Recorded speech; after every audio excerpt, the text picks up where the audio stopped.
Thank you all, Russ. Thank you for braving the weather and being here. I want to start by thanking Sam for that very outstanding introduction. We were saying backstage, don't you believe him?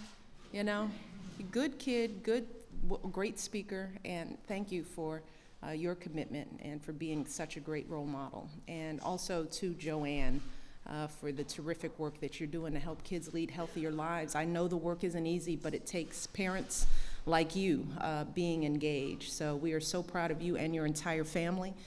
Thank you for joining us today. I also want to recognize our outstanding Secretary of Agriculture, Tom Vilsack, who has been such a great friend and a leader on this issue. We could not do what we do without all your work and your entire team. We are so proud of you. We have been working together from the very beginning, and it is always an honor and a privilege to see the great strides that we're making together. So let's give Tom a round of applause.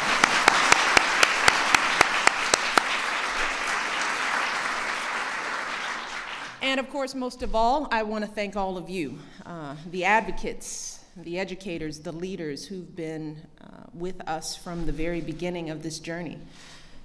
As you all remember, back when we first launched Let's Move, this whole healthy eating thing was still kind of a novelty. Back then, if a school grew a garden or installed a salad bar, if a fast food restaurant started selling a healthy item or a business offered employees incentives to exercise more, that was a big deal. Some folks even warned me that taking on childhood obesity might be controversial. They thought kids and parents should deal with these issues privately. Others laughed it off as not a real issue at all. Well, 4 years later, that all seems like ancient history. Today, big chain restaurants have whole menus of healthy choices. Entire organizations are working to plant school gardens, and water just surpassed soda as the most commonly consumed beverage in America. Yay, go water, drink up. And today, folks are really starting to think about what they eat and how active they are. So they're scrutinizing labels. They're asking questions. They're changing what they feed their families. And just as we no longer smoke or drink when we're pregnant, just as we no longer let our kids ride their bikes without a helmet or sit in the back seat of the car without a car seat, today we know that we can no longer let our kids eat whatever they want, because now we know better. Now we've seen the devastating effects that poor nutrition has on their health. And this new approach to eating and activity is not just a fad, and it's no longer just a movement. Instead, here in America, healthy habits are becoming the new norm. And nowhere is that more clear than in our schools, which have been a core focus of Let's Move right from the very beginning. See, Let's Move is based on a very simple idea that parents should be in control of their kids' health. And their good efforts at home shouldn't be undermined when they send their kids off to school. Parents have a right to expect that during the school day, their kids will have food that meets basic nutrition standards, and they'll have a chance to maybe move around a little bit while they're there too. And that's why we launched Let's Move Active Schools, and today, more than 6,500 schools are bringing physical activity back into the classrooms. And because of the child nutrition bill we passed back in 2010, today nearly 90% of our schools, 90% of them, have already implemented new school lunch standards. And with the hard work of so many administrators and chefs, nutrition professionals, and others, these schools have literally transformed their menus. They're serving more fruits and vegetables, more whole grains, and more lean protein. And starting next fall, they'll be offering only healthy snacks and beverages in their vending machines as well. So this is a big deal. And so far, these changes have been a resounding success. In fact, in a number of American school districts, places like Dallas, Orlando, Cincinnati, although they're not charging anymore for their lunches, They're actually making more money because more kids are participating in the school lunch programs. So we're making some real strides in our schools. And that's why I'm thrilled to continue this progress with two very important announcements we're making today. The first is that we're issuing new school wellness guidelines to help build healthier learning environments for our kids.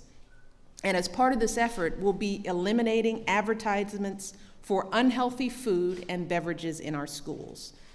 Because I think we can all agree that our classrooms should be healthy places where kids are not bombarded with ads for junk food. And these new marketing guidelines are actually part of a broader effort to inspire companies to rethink how they market food to kids in general. Because the fact is, today, the average child watches thousands of food advertisements each year. And 86% of these ads are for products loaded with sugar, fat, or salt. And by contrast, our kids see an average of just one ad a week for healthy products like water, fruits, and vegetables. They're just one. So that's why we convened the first ever White House Summit on Food Marketing to Children. Well, I urged businesses to stop marketing unhealthy foods to our kids and do more to get kids excited about healthy foods. And that same principle should apply to our schools. Our second announcement today focuses on school breakfast. And I cannot possibly overstate how important this is, because right now, millions of children in this country are showing up to school hungry every day. And too many kids aren't eating breakfast even when it's provided because they feel like there's a stigma with participating in the school breakfast program. And this is happening here in the wealthiest country on earth. And it's intolerable. And that's why we're expanding our school breakfast program, ensuring that nearly 9 million kids in 22,000 schools start their day with a nutritious breakfast. And as you all know, this doesn't just affect their health, it affects their performance in school. In fact, a recent study showed that kids who eat a healthy breakfast perform 17.5% better on math tests, and they have fewer disciplinary problems. So this is critical for our kids' future, and it's also critical for the future of our country, because healthy and well-educated kids are more likely to become healthy, well-educated adults who will build a productive workforce and a vibrant economy for generations to come. So with these two announcements today and the initiatives we've launched these past 4 years, we are well on our way to building healthier schools for all of our children. And I want us to just take a moment to really think about what this will mean for our kids in the years ahead. Children born today will be accustomed to eating healthy food during the school day. So for them, the norm will be fruits and vegetables and not chips and candy. And instead of sitting endlessly at their desks with no breaks, the norm will be kids up and moving throughout the day, in gym and recess and during breaks in between lessons. And to the extent these kids are seeing advertisements, those ads will be for healthy products. So hopefully at the grocery store, they'll be begging us for items from the produce aisle rather than the snack food aisle, because that's what they're seeing on TV. And if we keep coming together and working together, all of this will be the new norm for our kids here in this country. And for our youngest kids, this might be all they'll ever know. And these changes will shape their habits and taste for the rest of their lives, including what they buy and feed their own kids in the years to come.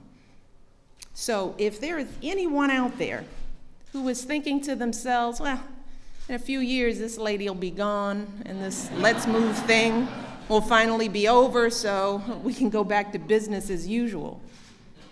If you know anyone out there who might be thinking that way, you might want to remind them that I didn't create this issue, and I'm not the one who's truly driving it forward.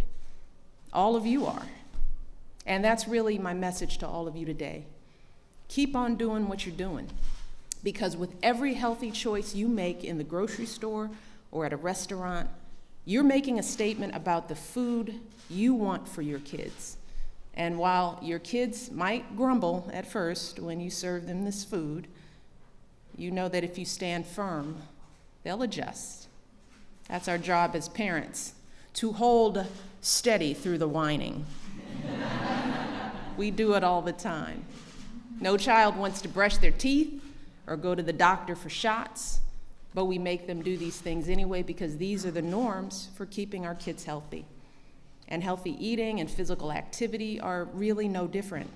These are becoming the new norms for raising healthy kids. So we need to keep it up. We need to keep on coming up with new ideas to get kids excited about healthy habits, particularly in our schools. So many of you are leading the way. For example, at Marshall High School in Virginia, kids actually wrote and performed a rap song, and that's rap with a W. And the goal was to get their classmates excited about healthy eating, and here's one of the lyrics that I love. If I'm gonna help my brain come to fruition, I'm gonna have to feed it quality nutrition. We love the cookies, but they're not sufficient. We need veggies to make our bodies efficient. Roll my chicken in a wrap, don't jam it in a nugget.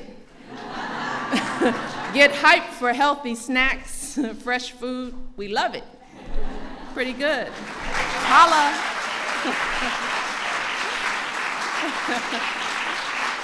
Love that. Don't jam it in a nugget, not my chicken. This is just one example of the explosion of good ideas in our schools. And to celebrate the 4th anniversary of Let's Move, I am asking folks across America to get up and show me how you move. Show me the fun, creative things you're doing in your homes, schools, and communities to get kids excited about eating healthy and being active. Show me how you move. I want you to tweet it, Facebook it, Instagram it with the hashtag Let's Move so that everyone can see how you're moving towards a healthier future. If we get enough of a response, might have a little surprise from the president and the vice president. I'm just saying. And I ask you to do this not just to celebrate our progress, but to motivate us for all the work that still lies ahead. Because while childhood obesity rates are beginning to fall, we still have a long way to go before we solve this problem once and for all. And that's what the next 3 years will be all about. They'll be about pushing forward to reinforce these new norms because we have come so far. So we can't slow down and we can't turn back now. So we have to understand there's a lot at stake, not just for our kids' health and success, but for the success of our entire country. So we need to keep pushing and innovating and inspiring each other to do more for our next generation. And if we do that, I am confident that we can give our kids the happy, healthy futures they so richly deserve. So I look forward to working with all of you together. I'm excited to see how everybody's moving out there throughout the country, and I can't wait to see everything we achieve together in the years to come. So thank you all again for your dedication, and God bless you. Take care.